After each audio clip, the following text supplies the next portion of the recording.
Welcome to the Practice Leader Podcast, brought to you by Ascent, a show for medical practice administrators who feel stuck in the daily chaos and want to lead with intention. I'm Zed Williamson, founder and CEO of Physician Growth Accelerator. And I'm Paul Richards, president of Ascent and director of otolaryngology at the University of Utah School of Medicine. Every week, we explore what high-performing leaders are doing in real time, so you can stop reacting and start leading with purpose, strategy, and results. Welcome to the Practice Leader Podcast. We're here at the Ascent Conference in Kansas City, 2025. The 2025 part, in case you're watching this years from now and you want to learn history. But it's a really exciting conference. If you're listening or watching this and you haven't been to the Ascent Conference, look into going next year because it's really powerful. Today, we have our guest, David Keynes. David is the founder of WellPrept. And even though this is an ENT conference, he is so passionate about what he's doing. He's a urologist. And so he's not going to be treating any patients while he's here, but really interesting solution that he's developed. So David, if you don't mind, just kind of start off by telling us what's the story behind the frustration that you were witnessing that even created the reason for WellPrept. Thank you, Zed. So I'm a full-time practicing urologist, and it all boils down to burnout. I was burnt out about 8 years into my practice, and predominantly it was because when I was face-to-face with patients, which, by the way, used to be the most fulfilling part of my job, I felt kind of an out-of-body experience. I had all these talk tracks where I was repeating the same basic educational explanations over and over and over again. And this is taking up so much of the precious limited time I had with patients. I thought there has to be a better way. And so I started sending educational material to patients before they arrived. And it changed everything. It improved the patient experience, and it improved my experience as a doctor, because finally I was having the kinds of conversations with patients that I actually wanted to have and that they wanted to have. What does that mean? I'll try and step out of my comfort zone a little bit, but if somebody has chronic sinusitis, the conversation shouldn't be, what is the sinus?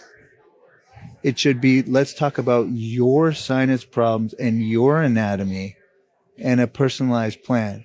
That's a very fulfilling conversation, and it's an excellent patient experience. And it can only happen if you stop imagining the visit as only the face-to-face part.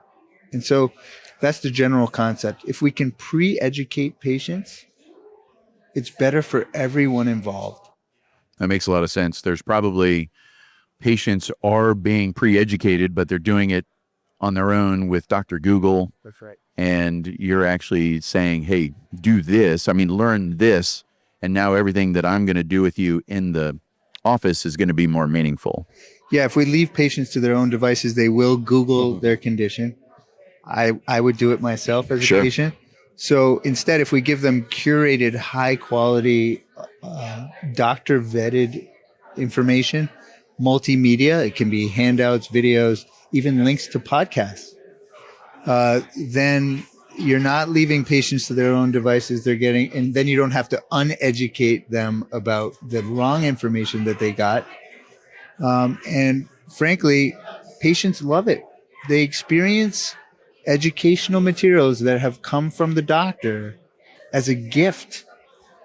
And they come into the visit saying, thank you.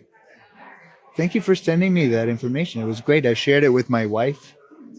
And I can't wait to have a discussion with you. That's how you can make every patient experience as good as the best experience repeatedly. You know, from a patient's perspective, they're dealing with something. That's why they go to the doctor. They're not very good at listening in their state in visiting a doctor, right? They may look like they're listening, but in reality, they're just thinking. And if you do have to spend that time educating on things like what is the sinus, they're going to hear words out of the context of what you're trying to do as a practice to make someone comfortable. And that impacts how they receive the information. I'm curious, Paul, do you have any experience hearing about the frustration of patients not being educated, or what you've witnessed in the practice? Yeah, I guess I'm thinking of two scenarios. One is when maybe you're in pain and you're listening to the doctor and you can't comprehend because you just are in pain and you're not in a position to listen. And I can see the value of content, true material, like you're talking about, especially like a video. I would see that to be so beneficial, where it's like, here's what we're going to do in the office today. And now you don't have to like go in with questions. You're already comforted, and maybe you are in pain, like I'm referring to, and you got this video that's kind of guiding you through it. So I think that is the power, is it's adding when you maybe not at your best to like listen. Yeah, you're not at your best when you're vulnerable in a situation like that. So our practices that really have WellPrept revving and it's part of their system, patients are looking at that information before they arrive, and then they're looking at it after to reinforce and revisit the concepts in the comfort of their own home, where they can be more like their actual self, It works out really nicely for everyone involved. Yeah. Now, you're actually at this conference. Your company is here, and one of the products that you're talking to people about is something called Clarity. And so I'm just curious, what did you witness in the practice that said we need to create this specifically on top of WellPrept? Yeah. So Clarity is a answer engine for everything in your practice, and it's an internal knowledge-based search. So let me tell you how it was born. We have practices running on WellPrept for education, and it includes all of their patient-facing handouts. We had some practices who were using that to train their front office. When I found out about that, I had a deeper conversation, sort of like, what's going on here? And they said, our front office is answering patient questions, and they don't have the answers. What's actually on the handout that we're giving the patients? So at that moment, it was sort of an aha moment, saying, wait a minute, everyone on the team needs ready access to any patient question throughout the day. And what I've observed in my own practice for the last 18 years as a urologist is not unique to urology.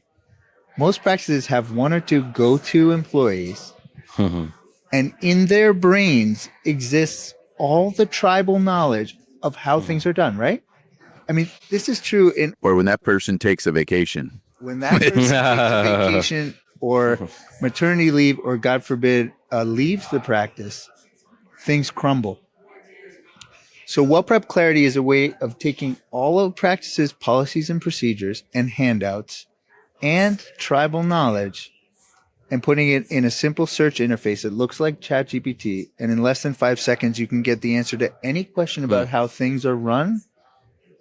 But it's source grounded, meaning if it's not in the document, it's not going to make something up. It's just going to say... It's not going out to the universe and asking, what should I say? And let me create something. It's built on the data. So are these your own internal policies or internal answers for specific things, as opposed to pulling it external? Or can you upload external stuff as well? You can put in whatever you like, but it's meant to draw from the way that you do things in your practice. And one of the things we can talk about, Zed, you know this full well, sometimes practices don't have robust SOPs. That in and of itself is a problem. But you're not likely to work on SOPs if you think no one's going to look at them. Sure. Yep. Someone specifically was talking to me about the idea of consulting the practice. And they said, before talking to you, I want to make sure that you're not going to come back and say, here's a binder of SOPs that's going to sit on the, on the cabinet and just collect dust. Right. So what it sounds like is you're making those things. It's not that SOPs are bad. It's the lack of using them. And then also what you're doing is you're taking that information and making it easily accessible. Exactly. So we're taking the SOPs and we're putting it at every staff member's fingertips at the point of care. So let's just use some examples. Let's start with the front desk. It can be as simple as, what do we need to do to register a new patient? Does Dr. Smith see pediatric patients? Which one of our providers does functional endoscopic sinus surgery? And who is available in clinic on Tuesday?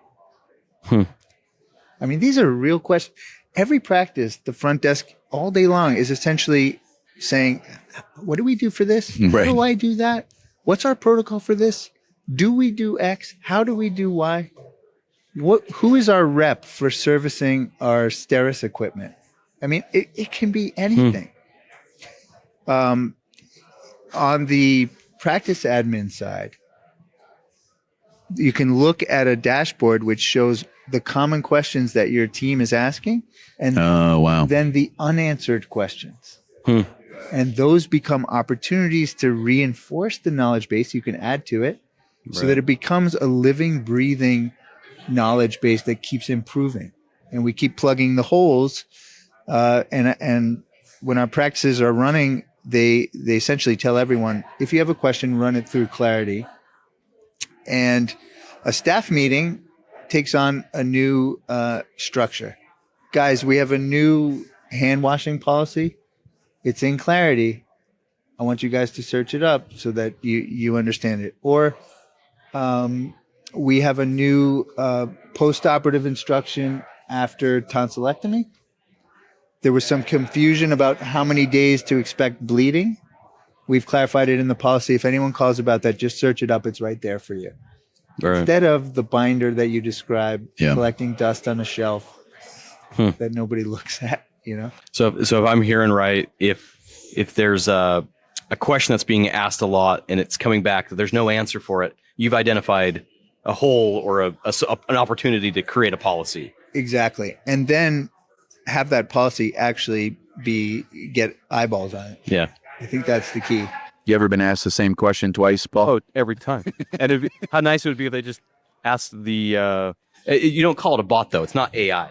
Well, it is AI search. Yeah. But it's a small language. It's you're limiting it to Your input. One of the questions people are asking at this conference and nationwide is, how do I get started with AI in my practice? And this is one that practices feel comfortable with because it's limited to the source documents that you give it. There's another cool thing that I want to share. Let's say you have a group of 12 ENT doctors, and those doctors are constantly being asked questions about their preferences for post-op recovery, when patients can go back to work, what are the activity restrictions, what is our policy for pain medication? The list goes on and on, right? What if we wanted to interview all 12 of those doctors to actually get that information into a document? That would be a lot of work, right? So what we've done is kind of unique. We deploy voice agents, voice AI agents, a swarm of voice agents. We give every doctor a phone number to call. And on their drive home from work, this AI voice agent, who will never get frustrated and who never gets tired and who always is polite, will carry on a very natural conversation with each doctor and take all that information in a structured way to be answered from that point forward consistently. So, I have this going in my own practice, and I can tell you, it's unbelievable. The questions that come to me now as the doctor, I'm so happy to answer because they are edge cases. They require my full attention. They have not been answered before exactly. And this is how high functioning teams can create systems that make things scalable and create exceptional patient experiences each and every time, no matter who picks up the phone. It's also probably an accidental outcome that's beneficial is our brains don't like when there is incongruency. So if I hear something from the doctor and I hear something different from an RN or something different from an MA, It Yeah. actually wipes everything out. Yeah. And now It's a great. that drives fear towards what I believe is the solution.